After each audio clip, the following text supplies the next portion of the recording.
Hello and welcome to the latest SATE webinar on the exams 2020. Today we are going to be talking about the biggest story in the news across Scotland, especially for teachers and for pupils this week, which is the release of the SQA's results for 2020. We're going to be talking with an expert panel and some favourite guests of ours who are going to talk about the issues that have arisen from this season's exam results and maybe think a little bit about what we think about them and what maybe we'd like to suggest could be changed about the way that we do exams in this country and maybe around the world. Very quickly, I'm just going to introduce our speakers and a little bit of the details of what we're talking about today. So it's an open panel discussion. We put this together at the last minute. It's only been 48 hours since the exams came through people's front doors. We're going to talk about what's gone right, what's gone wrong, and what could the future look like. This is going to be a positive discussion. We're not here to say that everything that the exam system tries to do is completely wrong, but we maybe do have some suggestions on what could be done better. Just to remind people of how we got here. So in 2020, a lot of things have happened. I haven't even mentioned coronavirus in this slide because it seems to permeate everything about our lives at the moment. But way back when, on the 18th of March, the Scottish Government announced that schools would close at the end of the week. I think it was a shock for a lot of people, but we'd seen education systems closing around the world. So the Scottish Government ended up making that decision. It seemed quick to me, but the day after that, the SQA exams were cancelled. Actually, thinking back to it, it seemed like a long time between those two, but it was just the day after. And the day after that, which was a Friday, the schools closed on the 20th of March. If you're a teacher, you'd be very aware of this, but the deadline for submitting your grades, the band of students, and the rank order for each of your learners to the SQA was the 29th of May. So we had all that time to decide exactly what our estimates were going to be for the SQA. In between that time and the 4th of August, the SQA completed its moderation process and produced final grades, final exam results, which were released to candidates on Tuesday. Today is Thursday. On the 11th of August, we are all going back to school. The schools are reopening. So really quickly, a few questions that are going to sort of structure our discussion today. First of all, we're going to talk about why are we talking about exams right now? That might seem obvious, but we just want to talk about what we're going to talk about and what we're not going to talk about. We're not just talking about 2020. We might actually be thinking all the way back to 1888 when in Scotland hires were first sat. And we're going to talk about these questions of who the exam systems benefit, who's excluded by exam systems, what exactly is an exam system designed to do, and then maybe a little bit more provocatively, what should an exam system do? Okay. We'll talk about that in a second, but SATE and NATE. Well, what is SATE? Hopefully lots of you are tuning in because you've seen some of our other excellent webinars, which you can go on our YouTube channel and watch after this. Please stay here for the moment. But SATE is the Scottish Association for the Teaching of English. We're part of NATE, the National Association for the Teaching of English, which has been around since just after the war. It grew out of the London-based LATE, the London Association, which was formed in 1947. We are committed to an inclusive approach in teaching, which focuses on the child, and we recognise the need to devise a model of the subject that is, at its core, responsive to the experiences, interests and language of students. We're very much a pupil-focused organisation in our English teaching. And while we're focused on English teachers, today really we're talking about the exam system in general, but maybe bringing in examples from the English system. Straight on to our speakers. First of all, we have Raymond. Raymond is an educator and has been for 4 decades. He's been a music instructor, an English teacher, a principal teacher, an assistant head, and also a lecturer in initial teacher education. He currently works as a teacher and an education consultant working with English and behaviour management.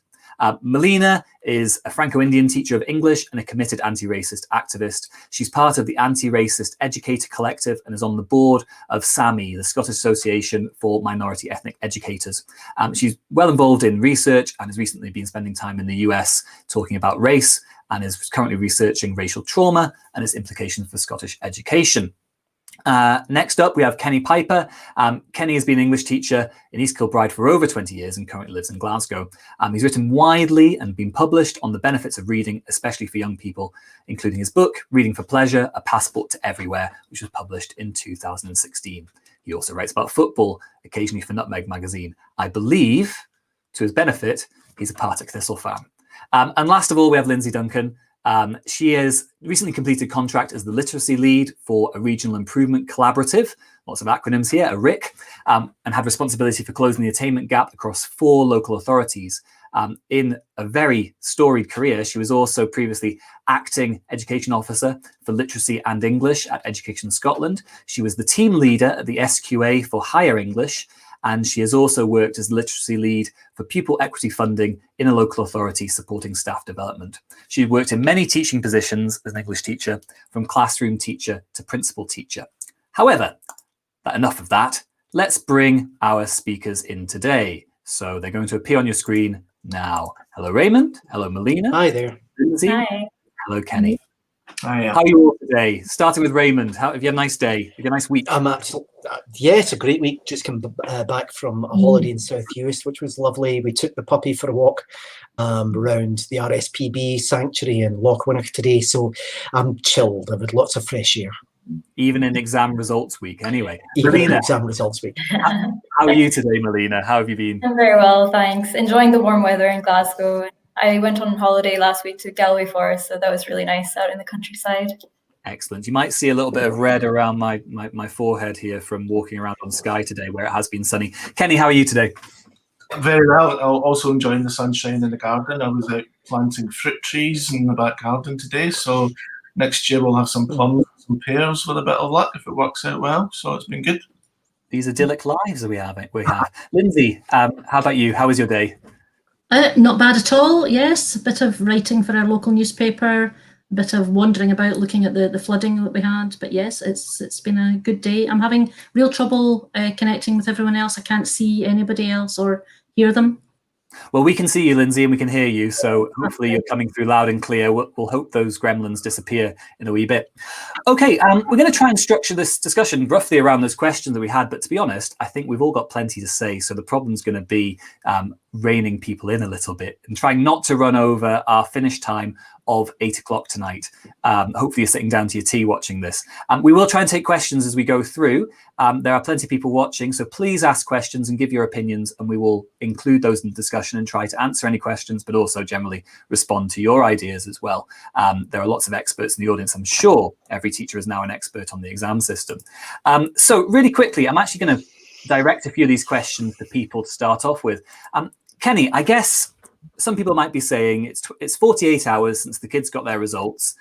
The SQA have had a hammering in the press. They've had a hammering from teachers. And here's SATE and a bunch of English teachers piling on the pressure a bit more. Would you agree with that? Why are we talking about exams right now? Partly that, I think. I think it's going to be difficult to avoid talking about this year's diet. But I think many of us, and certainly myself, have had thoughts about how we assess learning of our young people in schools for a long time, and I've had issues with the exam system for a long time. And if we start with a premise that our education system should be about equity and about, we've talked about narrowing gaps for a long time, then this year especially has highlighted the problems. As I tweeted last night, we're finally seeing how the sausages are made, and it's maybe not looking that nice. So I hope we have a discussion tonight where we talk about, better models of assessment rather than exams, because I have issues of getting away from exams in general. But certainly we're here to hopefully be positive about changes that we can all support, if that sounds okay. So do people agree with that? I mean, I guess anyone can jump in here. Are we just seeing how the sausage is made? Is this just something that happens every single year, and just this year there's a real focus on the process? Or is this a one-off? 2021, the exams will be fine as long as coronavirus lets us send the kids into a hall, and in that, however long it is, 1 hour, 2 hour, show what they've got. I think if the model remains the same, we're going to get, if you keep doing the same things and expect a different result, it's the definition of madness. So I think if we do the same thing all the time, we're going to get to the same thing, and it might not reflect the reality of the learners that we see. I mean, that you were twice as likely to be disadvantaged. The disadvantaged learners were twice as likely to do badly, and yet First Minister said today, well, now the work begins to look at individual learners' pathways and individual learners. And my philosophy is that's what Curriculum for Excellence is predicated upon, that the learner is at the centre, perfect, getting it right for every child. We don't get it right for every child after we've got it wrong for every child. We try to get it right. So I think the system we've seen the bones of the system now, and they're not pretty. Yeah. Can I jump in and just say, the problem, the difficulty is that with systemic change is that we've all got where we are through the system that's in place, so we've all had various levels of success, if we call it that. Most of the people watching it tonight will have been through the system and had levels of success. And I'm not saying that is a good thing. I'm saying it's difficult to convince people to change, systems that have worked out for them. And you're absolutely right, Lindsay. We're focusing on the wrong outcomes for the wrong people. In fact, that's not how I want to express this, but you know what I mean. We're not fulfilling what Curriculum for Excellence was intended to do. Yeah. It's almost as if we do 3 to 15, according to our lights, do it as well as we can, and we do the right things in the right ways as far as we can. And then suddenly we say, right, we've had enough of that now. Let's do something different. I had said earlier that I had created a think piece for the SQA in 2006 or 2007, which involved children creating young learners creating a game, a Cluthello, based on a Shakespearean text. Obviously, you'll be able to work out which one. And it was evidencing their learning. And if the game couldn't be played successfully, it wasn't worth it. And the children learned a lot from it. And that couldn't be evidence of the learning, and yet it would be evidence of learning for Curriculum for Excellence. And I think children and young people who go into an exam, which is a foreign place for quite a lot of them, with a pen and a piece of paper, on time, on the day, in a very alien environment where they're not likely to do well, it's not a very good test of what they can see, write, make and do. And that's actually what we want for society. We want young people who are effective contributors to Scottish society and wider world. Thanks, that Raymond. I think there's supermarket sweep on in the background. No, it's actually my partner's listening to this podcast through a wireless speaker, so it's that we're getting echo from that. My apologies. No problem. So I guess that's really, it brings me on to kind of this question of, obviously we've seen that the exam system has failed a lot of young people in that they have been given failed marks. They have been failed out of the system, and that happens every year. There are students that fail or they get low grades, and they're compared to the students who pass and get top grades. I guess if we're talking about this as a system, who does this system currently benefit? I'm not just thinking about young people, but I'm thinking about maybe other organizations that use examinations as some sort of sign or marker of something. I can see you're nodding, Melina.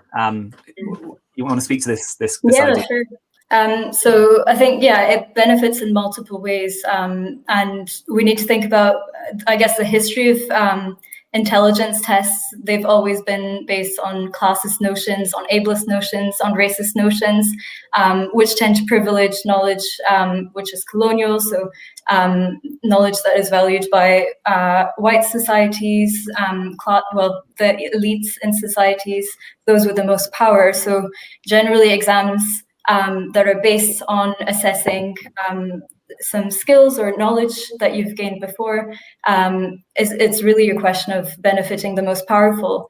It does also have a way of benefiting people who have a chance to, who are trying to change their social situation. So it gives a sense of meritocracy. So if you study hard, you will get a chance to change by sitting this exam. So in some ways, when I look at ethnic minority communities, for a lot of Asian communities, an exam would be a way of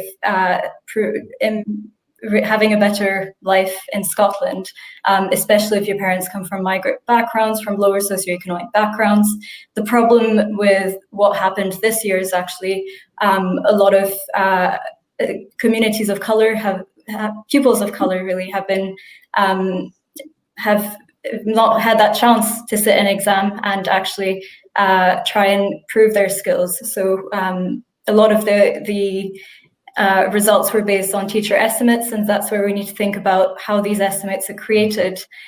When a teacher has to base their estimates on pupils that they know, that they've seen, we've got to think about bias, and in particular racial bias and bias that is linked to social class. Implicit bias is something that we all learn implicitly through socialization.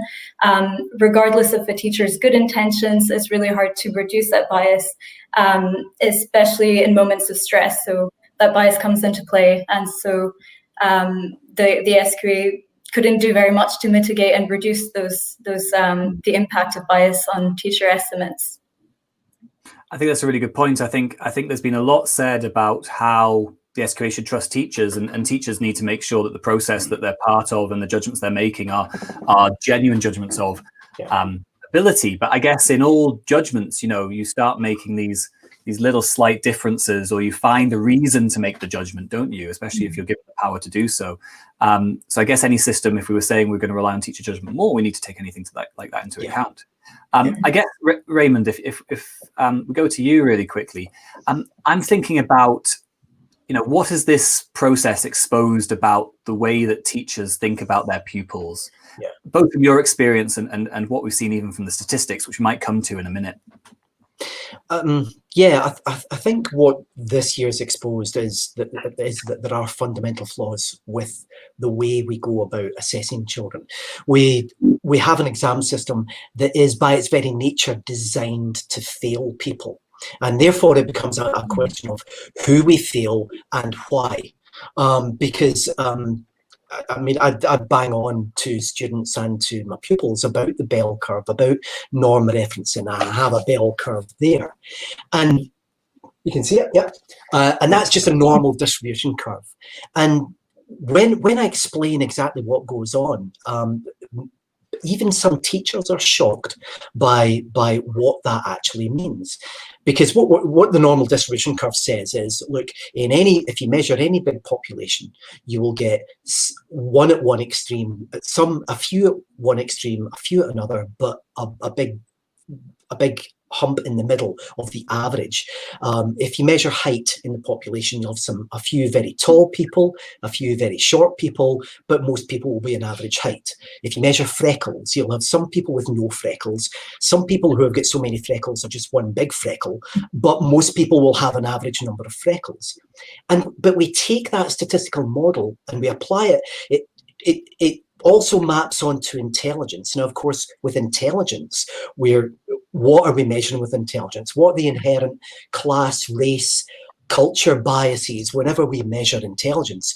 But we tend to accept that there are some bright people, some not so bright people, and people of average intelligence. But the mistake we make is we think that maps onto attainment, that bright people will get an A, not so bright people will fail, but the vast majority of people will get a B or a C. But of course, we as teachers know that it's not a question of just your IQ. It's a question of how hard do you work, how good is your teacher, basically. And the biggest factor of all, of course, is what are the socio-economic and the socio-cultural barriers that you face. Poor kids do less well than wealthy kids, despite their intelligence. So I think what this has shown up, the exam, I think things have gone on for years because they've just gone on, they've worked. And we accept that, the pass rate this year was reduced to 48, or the pass rate this year was bumped up to 55. But what that means is that we're making statistical adjustments to fit this normal distribution curve that absolutely must condemn some people to failure. So it's what we mean by that. And somebody tweeted, I've always said you can fail an exam if you get 70%, if everyone else gets 71. And somebody replied last night to one of my tweets to say, yeah, that happened to her. She got 72% in her exam, but got a D. Now, to me, to put somebody through a course, to put them through a test, to give them 72% and say you failed, just screams injustice to me. And I think that's where it's shown up. our system is designed to fail people. So who is it we fail and why? I think that's a big, for me, that's some of the big questions. I think it's really important, and who do we fail? And I know that it seems somehow, doesn't it, always that the people from the lowest socioeconomic groups fail, as though this is the natural scheme of things. I'm just going to put up this chart that was doing the rounds on Twitter and in a few articles, including an excellent article written by Melina for the Anti-Racist Educator, which we'll link to at the end. And it's a chart of higher English, higher in general. And I don't know whether you can see it. I'll make it really, really big just to point it out. And highlighted here is the 2020 estimates provided by teachers and the 2020 results after the SQA's moderation exercise. This is in the SIMD section at the bottom of the chart, and that's the 0 to 20% most deprived. And we see the statistics going back for 4 years there. Now, last year, 65% of people from the most deprived groups passed higher. 81% of the least deprived groups passed higher. So there's I hate to do the maths on the spot, but 50% difference there.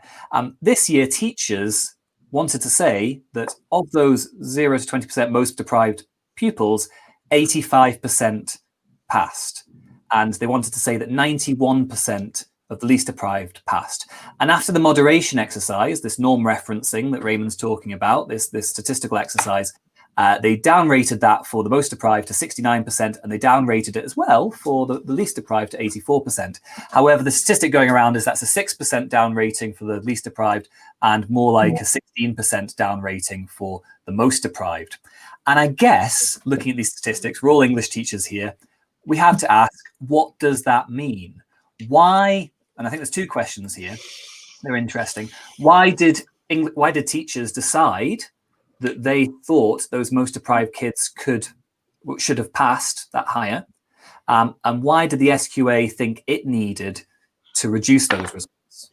So in the moderation exercise, it might have been a statistical one, but really what is the underlying assumptions there that means they've carried out that statistical exercise?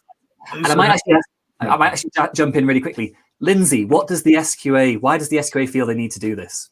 I think the SQA needs to do this because norm is king, and norm cannot be unseated or dethroned. And I think they don't want to upset the apple cart, however dodgy the apple cart might be. And I think they have disadvantaged young people, and their teachers work really hard throughout the year.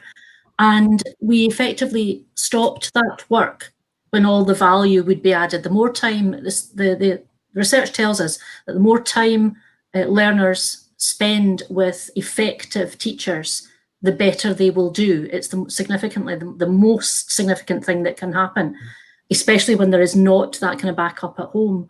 So they were deprived of that effectively. They were deprived in a great many cases of the ability to connect with the learning that was provided online. So they didn't have those opportunities. So I think what teachers were doing was trying to give those children the benefit of what they would have had in a slightly different way.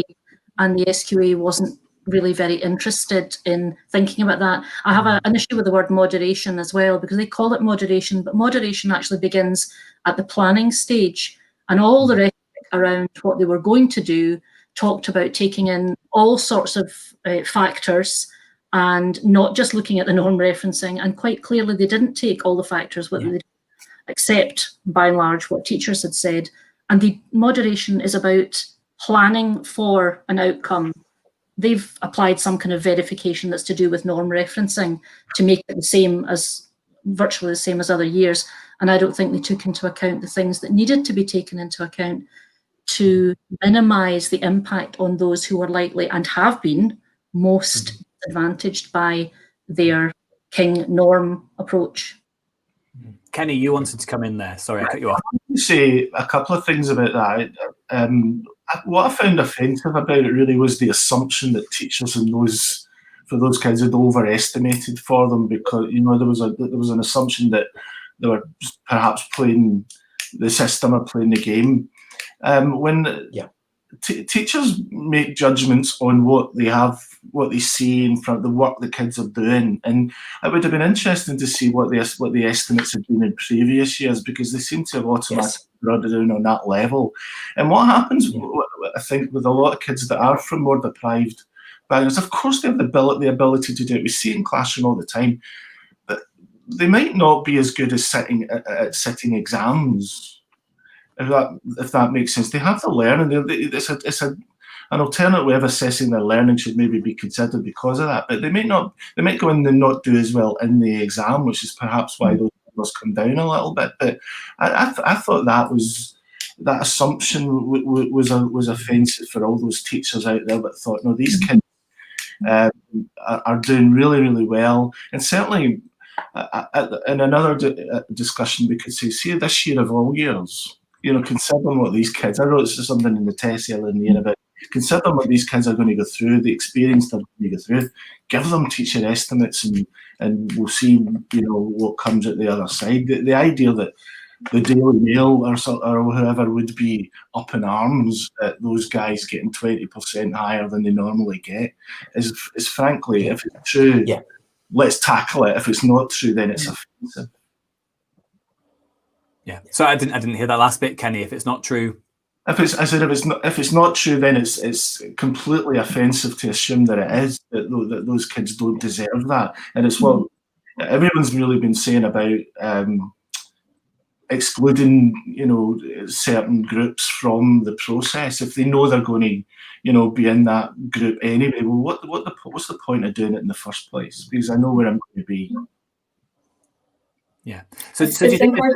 Sorry, go on, Melina. I was just going to say, do you think this is I think it is an example of the risk averseness of the SQA. So, and we've had this exam system, we've had the higher for 130 years. That's a big badge of pride amongst the Scottish education system and establishment and many teachers to say it's been around that long. And this idea of credibility is very important. And I guess we could talk a bit maybe eventually about credibility for who. What is this A grade, these 5 A's meant to do, or these 5 B's, what are they used for? And I guess when we're talking about alternatives to the education system, and this is just prompting for later on, are we supposed to be giving a kind of commodity that students can use in the labour market or the education market to go to college afterwards? There is something valuable about an A grade in our current society, or a B grade, or being able to say I've got 4 or 5 hires. But sorry, Melina, you were wanting to talk there. Sorry, I was just going to add to what Kenny was saying. It's important to remember that teachers have been estimating grades every year, just in case that people cannot sit in an exam because they're ill. So it's not something that we had to do right for the first time ever. And very often we estimate based on our understanding of pupils. So when they sit their prelims, it's a practice to see if they need any additional arrangements based on additional support needs. And they don't actually have all the course knowledge. Not everything is taught yet.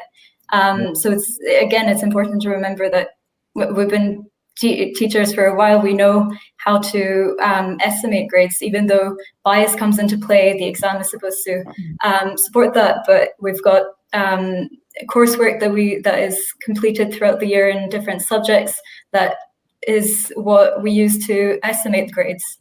So there's a balance between trusting the judgment of teachers, but also recognizing the bias that might be involved. I think it's about a bit like, so very similar to what Lindsay was saying, if we're going to have a different system, maybe we need a system with more teacher judgment in it or more opportunities for different forms of assessment, but we have to be saying we're trusting teachers. And maybe what's a bit upsetting for some teachers is the point that Alana's making here in the comments. Most judgments were evidence-based, and I feel offended that teacher professionalism and judgment is questioned in this way. And it does feel like, without an explanation, I think to a lot of people, that they were asked to be professional. They took that very seriously, to the point of, in some of the statistics I've seen, many teachers giving failing grades to students, which, if we were all wanting to give someone a freebie, we wouldn't be doing that. But yet, we'd be at the actual moderation process or the statistic process, it's turned out that we weren't being trusted. Raymond, sorry. Yeah. If I could say just a little bit, but I think Alana's right. I mean, it does feel as if teachers are distrusted. And what's ironic is that teachers, whenever you propose some sort of teacher assessment-based, coursework assessment-based certification procedure, people say, well, you can't trust teachers' judgments. And yet we trust teachers' judgments because in the exam, because it's teachers who mark the exam. So why is it we don't trust their assessments in the course, but we do trust them in the exam? And it's because of this mythology of the robustness of the exam that happens. I mean, make no mistake, this is going to be a long-term thing. I mean, we're going to have to live with some sort of exam system for a while, and perhaps revise, perhaps firmed up, and any kind of alternative is going to take a long time, and it will include the testing of teachers' evaluations. There's going to have to be a lot of investment in moderation, in collaborative assessment, in departments and in authorities. There's going to have to be a lot of work done, and that's going to cost time and money. It's just whether politically that time and money is going to be found. I wonder whether that time and money, which is the perennial problem I found in teaching, is the main issue, that actually exams seem cheaper to administer. Yep. Absolutely. Than other systems. Absolutely. That's why we didn't give a second chance as well to pupils. Like in England, they're allowed to sit exams again. That wasn't on the table in Scotland. Which is an interesting point, actually, because obviously that sort of fits in with things that in England, presumably schools are paying for those exams, and they pay for entrance to the exams, whereas in the SQA we have a single awarding body, and it's not the same sort of competitive system over exams. Yeah. This was brought up in our discussion earlier, actually. I've seen it brought up in a few places. Do you think the SQA have one eye on the sort of international qualification market and the way things are, they have to be comparable to the English system? I know when I went through, I did GCSEs, and I know they got rid of the modular GCSE because it was seen as being too easy to take and retake and add up to a qualification over many years. Do you think there's a bit of that in the sort of international space of examinations? Anyone? Or am I just making a point? I'm abusing the chair here. Okay, so maybe we'll move on to a slightly different question. I guess we were sort of thinking earlier about what the alternatives might be, and we've touched on that a little bit. What other things could we do in lieu of examination? Has anyone got any ideas? Would it be robust? I've always said, and I think Raymond and I have spoken about this in the past on several occasions, but I think I wouldn't go so far as to say get rid of exams, but I always ask the question, you mentioned there about 4As and 2Bs, and I don't know anyone that 6 months after they leave school stands at the bar and asks what you got for your higher English. It's a doorway to something, of course it is, and I still think a good education is a gateway to a good life. Of course that's why I do the job. But it seems to me that 4As and 2Bs are only really helpful to you if you go to university. It doesn't seem to be if you're going on certain other pathways, and I don't see why exams can't be an elective for those that need it. And I wanted someone to go and do the poor girl yesterday in the news who wanted to be a doctor and didn't get her grades. And I don't want my doctor to try hard. I want my doctor to be the best out there. I want these people to be the best and the smartest people that want to do it. So I don't think we can ever completely get rid of them. But I just see, if we could divert money and sources and talent and GTC and Education Scotland into a constant stream of moderation and assessment where we work together as partners, and so kids have to reach. It's not like an old NAB system where they just tick it and move on. They have to prove that they're achieving each stage, and so they leave. So a higher English becomes a pass or a fail unless you want to do an exam for that. And actually, unless you want to do an exam for that, and then so you can. And it's not a case of saying, oh yeah, those in the bottom 20% don't have to do it. Of course, we encourage people to do what they want to do, but I just think it seems strange that we just keep churning out this same kind of sausage. Education and schooling, really. I mean, it's what's the purpose of the system. 1 to 15, we've got this broad-based, really diverse, really rich in lots of ways education that suddenly stops. When in fact, in Finland, for example, they elect to take exams if they want to go to university. The education is the same for everybody. And I think that going into university, getting your 5 years, you're actually not able to have a conversation with anybody. I've had lots of students high-flying students who've got their A's, but as doctors, they couldn't possibly relate to people. And when they go for their interviews, they're asked, well, what else have you done? You know, we need well-rounded individuals. They've been so thrilled to learning the stuff that they need to get their 5 A's or 6 A's, that they haven't developed any other aspect of their personalities or their lives. And they are very narrow individuals. And that's not what CFE is about. It shouldn't be what the senior phase is about.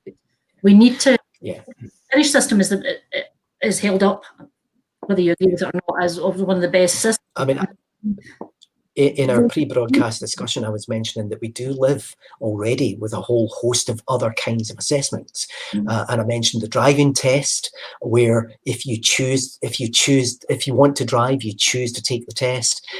And if you meet the standard, you pass it. And if you don't pass it, there's no penalty for taking it again. Nobody's going to question you and say how many times you have to take the test.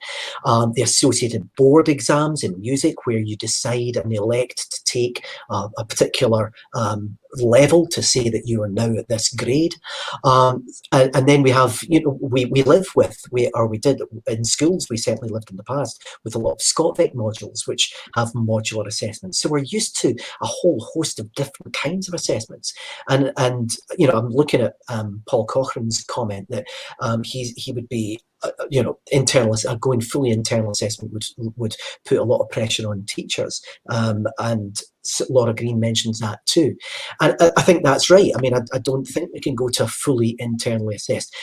Maybe if we had smaller class sizes and more teachers, we could, but that's cloud cuckoo land. That's not going to happen in the current economic climate. But yeah, we live already with alternative assessment systems that measure what a pupil can do, and it's not based on what they can do in comparison with others. It's not a case of, well, you got 7 out of 10, but everyone else got 7.1 out of 10, so you've failed. So yeah, we live with them already. Can I just and obviously, internal assessment, no one's saying that teachers should just be sitting and writing in a grade. No. There is moderation procedures where teachers can come into each other's schools and look at work and compare work and do that kind of, quality assurance, which, sounds a bit like education speak, but is important. Sorry, Kenny, I interrupted. I just wanted to add, I think Laura Green and the messages has made a really good point about internal assessment resulting in extra teacher pressure. I don't think so. I think currently we see internal assessment as teacher pressure because of our history with NABs and all those things. But if we change our whole outcome where we considering, I think any English teacher especially would admit to starting National 5 halfway through S3, even though we're not supposed to. But hey, partly because a lot of kids get to 4th level halfway through 3rd year, and also because there's so much to get through. I'm saying this publicly that at times we've done that. I'm not saying that it happens all the time, but it happens. If we took away that race to the exam, and most English teachers I know are concerned that we didn't get June to prepare for next year's hire, then there would be much more time for actual teaching and real, working with kids, other agencies to assess as we go. So I'll draw back on saying internal assessment and just call it assessment. It's a professional judgment, which is the same as for CFE 3 to 15. It's your professional judgment. I used to, in 2 of the departments that I was PT in, the same teacher stayed with their English classes, and it was a fight every year with the timetabler, but the same teacher took their English class from 1st year through to 3rd year. And the knowledge base that we gain from that was huge, and the knowledge that you gain about each learners' individual needs and requirements was invaluable. The knowledge I think that English teachers particularly build up, not exclusively, but I think importantly, build up about their learners' skills, abilities, gaps in their learning is astonishing.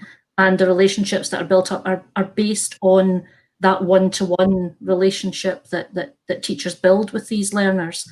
And the relationships are vital to those learners' ability to succeed in whatever terms. It may not be the passing of an exam, but there are lots of colleagues I've known who've had learners come back to them and say, you made a difference because you knew what I needed. And that actually can be much more important to a learner's future than any letter coming through an envelope or on a text message. Great. I really think that's really important, and we are very lucky to be the greatest subject in the greatest profession. You know. Anyway, so really quickly, someone's brought this up, and I hear this a lot actually from my colleagues. I never actually taught standard grade, but standard grade comes up as though what a great system. We do it really well, and it had this ability to present people at different levels. So Paul's saying that the CFE test SQA level have abandoned many people. In achievement for all standard grade, there was a C, G, and F available. Whatever its faults, around 90% achieved a qualification. National 5 has a 20% failure rate. Some older heads than mine might, with that. But talking about? But on the page, it sounds to me like, it's the same qualification, but presented at different levels. It results in something for everyone. But really, was it just hiding the inequalities, or what was going on there? I think the original conception of standard grade was that it was a straightforward criterion-based assessment. Children were measured against a standard, and they either got it, or they either met it, or they didn't. But there was a big hoo-ha about how we would then use that to inform destinations for pupils. How could employers and how could use that? How could we decide who was going to go on to hire if what we had was a list of their skills?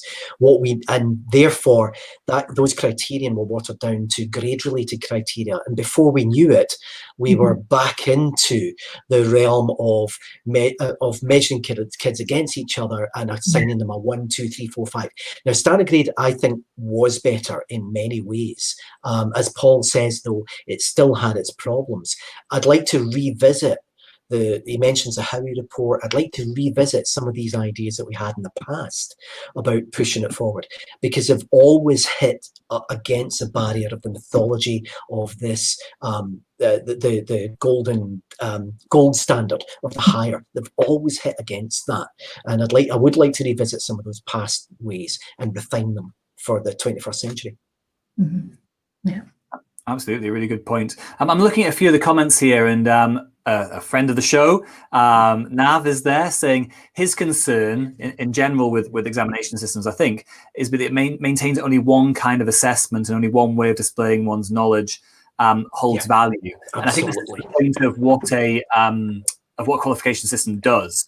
You are demonstrating some kind of ability to possess and demonstrate a cultural value and demonstrate your economic value to people. Are we, whenever we have terminal exams, are we always doomed to basically trying to meet the needs of the economy or maybe the higher education system in some way? Is there a way to have some sort of recognition at schools that isn't about saying this person is employable or this person is meeting a criteria to go on to further education? I think it's a really broad question. If anyone would like to make a different point, they can. There we are. It's a sign of a good question, isn't it? I don't want to talk too much, but earlier I was saying that a lot of replies to some of my tweets last night were from university academics saying we don't use exams nearly as much as we used to. We use really, really creative ways of measuring people's attainment and skills and knowledge.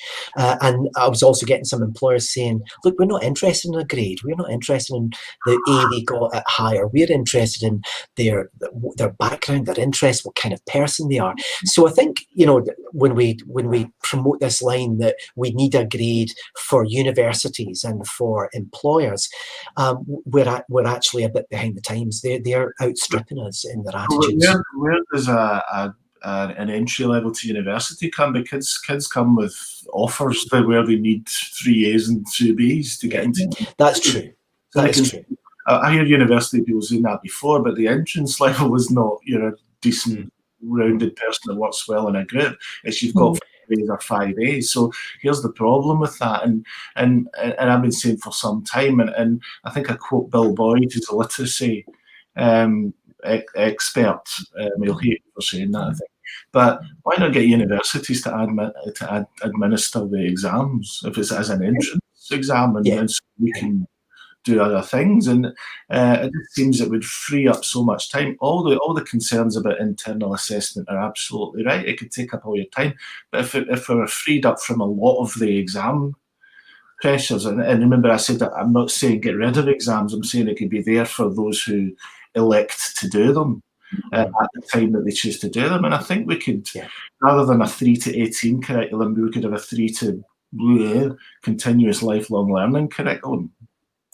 I do wonder whether, I know that in some systems, say in South Korea, there's obviously these exam factories and things like this, where once you have an internal exam giving you access to college or to university, you end up with people who can afford to employ tutors for those exams, and you kind of externalize the problems slightly. I do worry about that while we still have, you know, great rewards from having a good university degree potentially in society, maybe the rewards are less than they used to be, but there are rewards out there to be gained. But obviously the people that have the resources and the educational and cultural resources to get them continue to do so. And there is still a dream somewhere, isn't there? A bit like Melina was discussing, and maybe you've been a bit quiet for a while, Melina, but that some, especially first generation groups, see these kind of gold standard exams as neutral arbiters of their value and their worth, and a way to get around, say, maybe institutionalized racism, and say, you know, we get these opportunities that maybe wouldn't be accessible otherwise. I don't know whether you've got any points from the discussion here, Melina, that you want to jump in on. Yeah, no, absolutely. I think that the point Lindsay was making about internal assessments, like, it's true, it's great to have that relationship with your pupils, but when you're not marking a piece of paperwork and you don't actually know the pupil's background, that's where you can actually have a really fair assessment. So there's no implicit bias that comes into play, gender bias, bias based on, well, additional support needs and so on. So what has often been a barrier for a lot of people of color, especially Black pupils, Roma Gypsy traveller pupils as well, who are one of the most disadvantaged groups in the Scottish education system, is the exam system creates a sense of meritocracy. If you are able to, I guess, gain that knowledge and prove yourself through that blindfolded system of sitting the exam, then it gives you a whole load of opportunities to overcome the social barriers that are still pervasive in our society. So it's really, a question of overcoming those barriers in terms of sexist oppression and gender oppression, racial oppression. So there, Is there something in this, and I'm going to use a sort of technical academic term, but this reproduction of class and this reproduction of our society. I remember my university studies with Bourdieu and distinction, that if you're going to have different layers of society where some people get more than others, you need to distinguish between people. And that, in the end, you know, are we still, as an education system, sorting, you know, the wheat from the chaff, or the crows from the pigeons? What's the phrase? I can't remember what it is. The wheat from the chaff. That'll do. And if we're in a society like that, I mean, I guess our aim sometimes as teachers is hopefully to change the individual lives of students, but can we do that without saying, look, as a society, we need to change? I don't know whether that's a bit too broad in general as a discussion. School always, you know, takes the burden on changing society, doesn't it? And it shouldn't be like that. Everything, you know, we can only deal with the system that we're given. We can't change inequality. We can't solve poverty. We just can't do that. That needs to be, if we're talking about bigger picture there, then school can really enhance the life chances of individuals, but we can't change society. But I take what Kenny's saying. Absolutely, we can't solve the ills of society. But thinking about what Melina was saying, I think it's also incumbent on us as teachers to ensure that we are as class, race, gender blind as we can be, or not blind. That's the wrong word. That's absolutely the wrong word. But we have, we have to take into account. That. So, there's a lot of ways in which we have to educate ourselves too about relationships with our pupils. So I'm sorry for using that phrase, but we can make a big difference, but we do need to interrogate ourselves and our own attitudes all the time. Ironically, the Scottish Government's big push, and they're spending a huge amount of money on it, because my last job was with the RICS, which is, closing the poverty-related attainment gap. And it was a kind of positive discrimination in play there, where if for PEF and for RIC, head teachers were encouraged to themselves decide what gap was there in there. So it could be traveller children, for example, as Melina was saying. Yeah. Well, we had a lot of our schools had significant proportions of traveller children, and a lot of money was put into supporting what they needed to be able to get the most out of their time in the place they were going to in school, whichever school it was. And the government actually, I think, given the due, is trying to interrupt that cycle. And it seems that's why this particular situation has really got under my skin. When you're norm referencing at the other end, they're spending millions of pounds trying to interrupt that, and actually giving head teachers the ability to do that, and to make sure that these children who are, you can see the disadvantage from whichever angle it comes, whether it's children who I had a child who'd come in from, in fact, a couple who'd come in from on a very disadvantaged African country, and had no English, etc., and resources were applied to not just to the child but to the family, because PEF allowed and RIC allowed that, and the interruptions, the closing the poverty-related attainment gap, the RIC interventions are beginning to make a difference there, real difference. But if those children then are fed into a system where at the end there's implicit disadvantage and you're going to be norm referenced, then what is the earthly point in putting all that effort and all these family workers, etc., that have been paid for it? Really, that's a real issue for me. It would have been good to, after this whole, we've got the historical performance of schools, let's see which groups are most disadvantaged, and then how can we positively act to ensure that they're given a fair chance, an extra benefit of maybe, going through coursework, rather than putting the onus on pupils and teachers to go through the appeals process, which was probably causing exclusions for families who don't have that understanding of the Scottish education system, who don't have the language skills and cultural capital to do all of that. The government should be taking that responsibility in their equality impact assessment, right? We know that these groups are disadvantaged. What are we going to do actively to make sure that we repair that damage? I think it's very tricky, isn't it? And it's kind of, some people asked on some Twitter, we keep going back to Twitter, but would it be so terrible if some of the poorest kids in our community got an A grade that apparently they didn't deserve because they wouldn't have been able to jump through the hoops of an exam system? If you're trying to interrupt the sort of cycles of poverty, eventually you have to sort of step in, and you can't just say, we're going to ask you to jump through, say the family that, don't have English you're referring to, Lindsay. Are we going to just give them lots of, opportunities to learn about Shakespeare and learn about English and all the things that we value as a culture, so that they can pass an arbitrary exam system, or perhaps a system that recognized that they probably are very literate and, understand a lot about their culture and understand a lot about their world, but maybe asking them to, study a Shakespeare text, though I love it, and I'm a big fan of Shakespeare, is unreasonable. you know, and asking someone who comes from a disadvantaged socioeconomic background, you know, to jump through these hoops that, you know, most of us who've benefited from the system, these very middle class kind of mainstream culture, which isn't really mainstream, which is often an elite culture, asking anyone to jump through these hoops is unreasonable. Can I just give you an anecdote, a really important one? It's because I was accosted in the pub when we still had pubs, really, by someone at our pub quiz, and I'd answered a question in our team on, I think it was Macbeth. It was double toil and trouble. It wasn't difficult, and I hadn't had enough gin to make it difficult. And he said, he was really angry, and he said, I couldn't have answered that question. And I said, don't be ridiculous. Of course you could. Stupidly. And he said, no. He said, I wasn't in the class that got Shakespeare.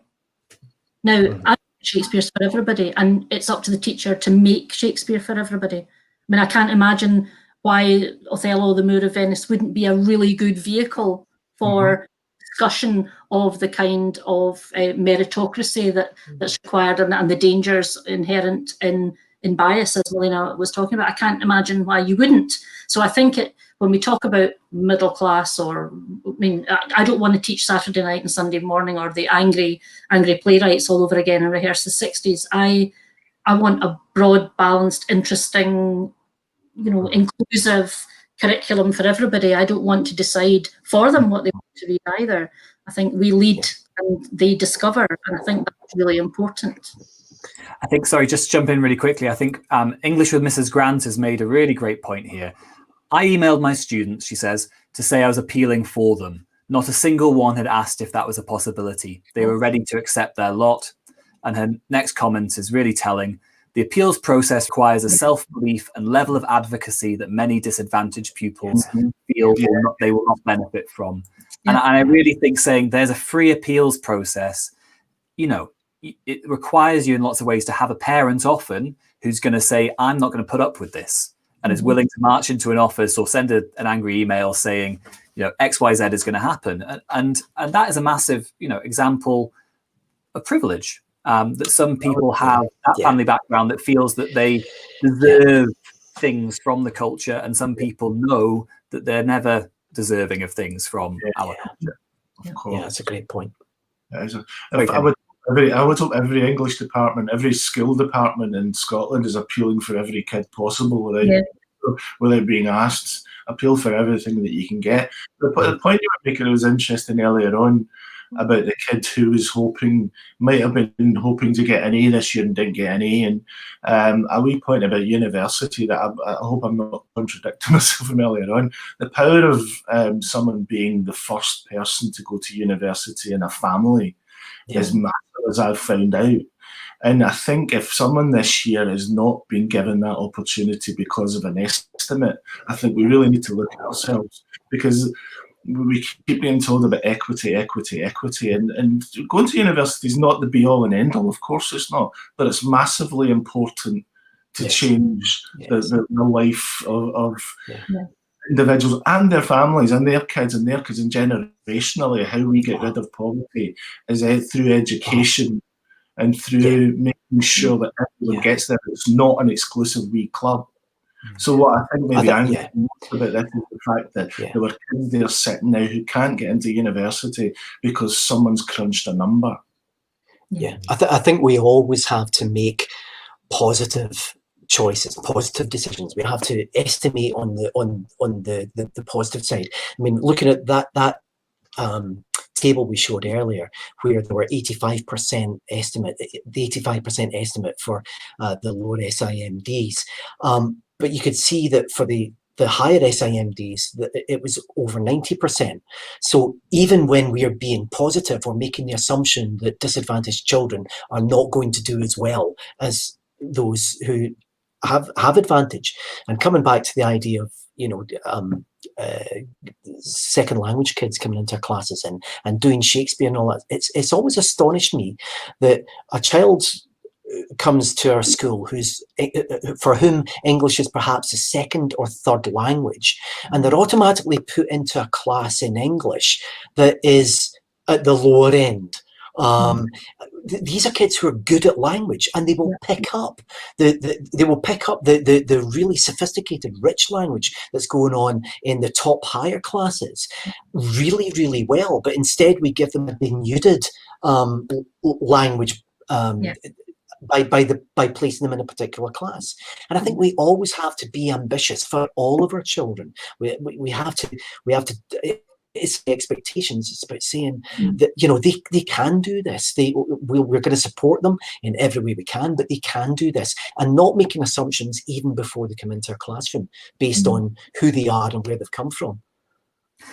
I mean, that's a really good point, I think. We're heading towards our time. I think we can run a few minutes over. We've got a few things I'd like to talk about, if that's okay with everyone. If you have to disappear from our audience, that's absolutely fine as well. I don't think there's anyone on our panel who needs to jump away to it's not Friday night anyway. Alison Johnston has mentioned here, I'm sorry for covering your faces at the bottom there, Kenny and Lindsay, it's a shame. They say, jumping up, they say Germany also has a very different system where learners are valued whether they take the academic route or a more work-based focus. And I think when we're talking about those exams, or tests rather, like the driving test and Scott Beck and etc., they have this badge vocational, you know, and that's a bit like you were saying, Kenny. University isn't the be-all and end-all, but it is important. It perhaps has outweighted importance in our society. But I'm thinking about how could we actually move forward and change things, or what could things look like? I don't know whether this is true, Melina, but I've heard that in France, you pass out with your certificate of leaving high school, but everyone kind of has the right to go to university. It's not necessarily based on exam results. It is for some of the elite universities, the Grande École or whatever, but for local, how does that work? Or do you think is that a more progressive system? I wonder. I didn't go to university in France. I came to Scotland to study, but I always thought the Scottish education system was more progressive because you always got that option of sitting your National 5 or higher, or even National 4 at different stages. So you could do it in S4, S5, S6, depending on your school. So there was that level of flexibility. In France, you do also have in secondary school options to, I think it'd be the equivalent of third year, you can go on a vocational course. So instead of sitting a baccalaureate, you sit a specialized baccalaureate, which becomes a bit of an apprenticeship. But I think in Scotland as well, we have those options. You don't have to go to university. You can go to colleges and go on these apprenticeships programs. And I think it's maybe worth exploring those and those alternative paths and actually valuing them a bit more. Pupils, and I suppose it comes from families as well, always aspire to university. It's always seen as the golden ticket, but actually, especially now with the whole pandemic and online learning, there are other options out there that we should maybe try valuing a bit more in Scotland. Yeah, definitely. And I think it is interesting. I don't want to harp on about the 60s, Lindsay, but perhaps we live in a very strange culture where the idea of producing anything practically isn't valued. We're a very academic, society, possibly because of, I don't know, history of deindustrialization. I don't want to get too political, but I know that when in the dark ages, when I was at school in the particular area I lived in Redshire, we had a two-tier system that was really quite revolutionary at the time, where you were sent to a secondary school, and after 2 years, when you had worked through first and second year, they decided whether you had the choice of going to a more vocational secondary school or onto an academic one. And that they did say, we recommend that you do, but you did ultimately have a choice. And that worked really well for lots and lots of young people. I had friends who took a different route from me and actually own businesses, run businesses. They've become very successful.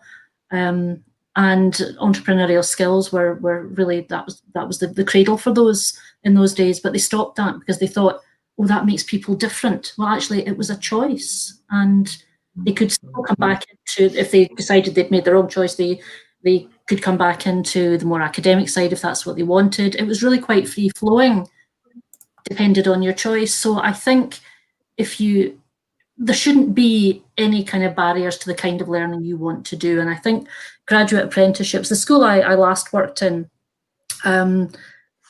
went for National Progression Awards. We did a huge amount of stuff with the third sector. We did the larger, children learned about the hospitality industry. They practiced those skills. They used them in school.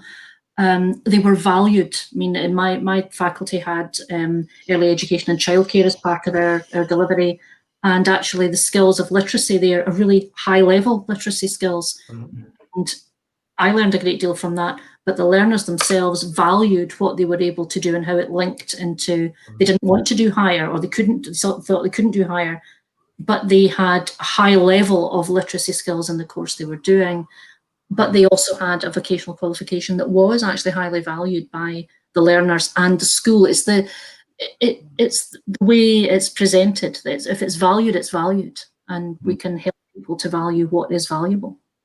Yeah, I guess it's a question as a society how we choose what we value and what we want to push.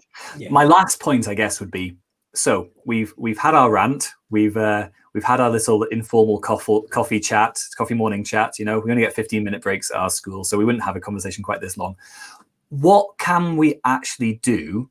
And what routes are there to affecting some sort of change? If we want something broadly, as we've discussed, with more routes for learners and with more ways of recognizing their learning and their skills and their achievement, less focused on final terminal exams that sort of seal your fate forever and more. What can we do as a profession? And as a profession that's sort of self-conscious about these sorts of things, to affect some sort of change. Anyone got any ideas? I think we need to be careful, first of all, that if we think this year's been bad, what are we going to learn about it for next year? Because if we're talking about a second wave of the pandemic, if we're going to have another lockdown, we need to be thinking about something for this year. So I don't think this is a dream in the future. I think this could be, if we could come up with something really good at the moment for this year that's based on a long-term internal assessment, and I hate to use that expression, and then think about how an exam would complement that this year. I think we need to do it quite quickly. So I think that problem is going to be racing forward. No, I agree. I think it's going to power very quickly. Sorry, Melina, yes. Yeah, I think a lot of teachers will have learned that actually now gathering evidence is so important. When run up to schools locking down, we had to take photographs of all these different assessments that had been done in class. And so I think a lot of schools, a lot of teachers are going to be preparing for that just in case that exams are cancelled next year. But it's also up to the SQA to think about how are they going to mitigate all the additional disadvantages that have been exacerbated because of the coronavirus and the cancellation of exams. It would be nice to see some change or some action being made. They might also bring back the internal assessments for National 5 that were taken away from the workload. No. That's not what I said. Tackle me on Twitter. And we could also, if we're telling our students as well when we go back next week that this might happen, so you have to work all the way through the year rather than and that might be a really good way of getting them on board as well, so they're learning consistently throughout the year. You might not have an exam to rely on next year, so, and if you think of those guys come through National 5 are going to be affected with higher as well, that's going to have a huge impact on their school experience. Yeah, fantastic. I also, sorry, Raymond. I'm gonna ask us to wrap up a wee bit, but what I would say is we'll actually have an opportunity for everyone to give a closing statement, or like an opportunity to say their piece.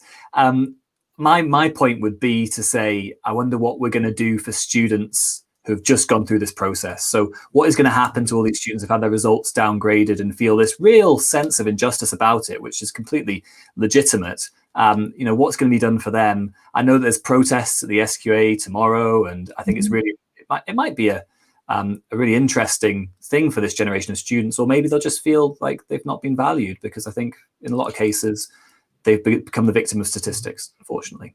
Sorry, so let's all sign off. We've got 2 or 3 minutes. Go on, Raymond, your turn.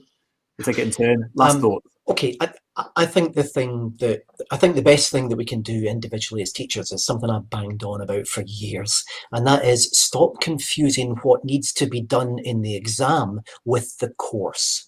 The course is something different and broader and deeper.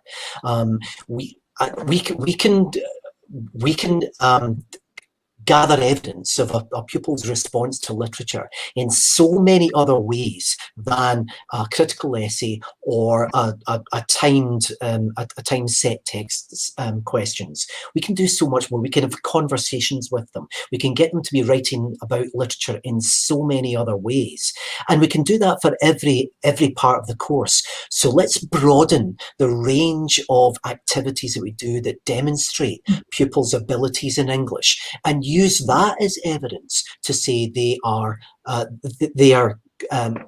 deserving of a higher. And if we do that, that's not going to in any way impede them in writing a critical essay in the exam. They're still going to be able to do that because they have a much broader, deeper foundation of skills. And that's what I would say. Stop confusing the course. Do more. If you can, do more across a broader range of activities, and teach a higher course rather than a higher exam. That's what I would say. Excellent points. Melina, your closing ideas. I suppose, yeah, I totally agree with everything that Raymond said. I would maybe add more on just teacher agency and how I've understood that change happens in general when you're looking at social change, anti-racism, for example. We have had the coronavirus, Black Lives Matter resurgence. It's only when people are aware of injustices that are so prominent in front of your eyes, everyone is suddenly seeing it, talking about it. We really need to take this opportunity to make sure that we continue to hold power to account. So we shouldn't let this opportunity slip away and be forgotten. We need to use this moment to really inform our decisions and use our teacher agency through our trade unions, with our pupils, making sure we support families to really make a difference. So this is an opportunity for change. It's not just an opportunity to complain about what's going on. I think it's a really good point, using this to affect change. Kenny, you're next up. What do you think? I'm going to say something slightly different in the fact that we need to remember, those of us going back on Tuesday, seeing kids on Wednesday, that these young people have been out of school for 5 months, so we shouldn't underestimate the mental health issues and getting them used to being back in school, and just not rushing straight into doing exam stuff and just getting back to normal again. But also I've on a personal level missed standing in a classroom reading from a book, so I'm really looking forward to it. So let's go back because I really missed that. Yeah. Bit of children talk. Yeah, excellent. And Lindsay, your final thoughts. Well, really, everyone said everything that I think I wanted to say, but what I don't want to happen is I don't want to hear again that the SQA has preserved national standards when in fact they're already unequal. And I don't think that's the defence that anyone can afford to put up with. And I applaud the kids tomorrow for making that stance. I think this idea, is it credible that so many students fail, and it's directly related to their social and economic. Just unacceptable. It's not credible. Yeah, it's not a credible thing to be happening. Okay, well, I think that was a really enlivening discussion. I don't think we solved the problems of the world, but we maybe, put some pins in them and said this is sort of where we stand on it.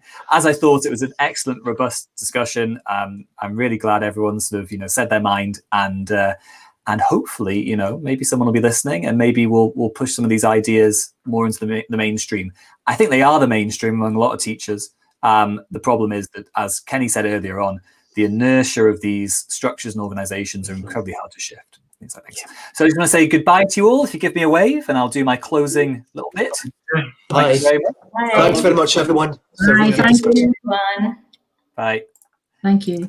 1, 2, 3, and then there was 1. So thank you so much for joining us for the SATE webinar today on the exam 2020 situation. It was a really enlivening discussion, as I said before.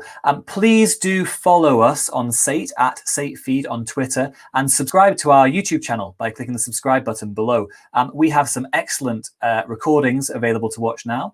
This recording will be available straight after the session to rewatch if you want to, if you missed a bit at the start or you want to check anything out. We're hoping to have more and more CPD and discussions and guest authors and different people talking about their ideas about education as we go forward. Please look after yourselves. Good luck going back to school on Tuesday. Be nice to yourself, be nice to your pupils, and I hope you've enjoyed today's show. Thank you very much. Goodbye.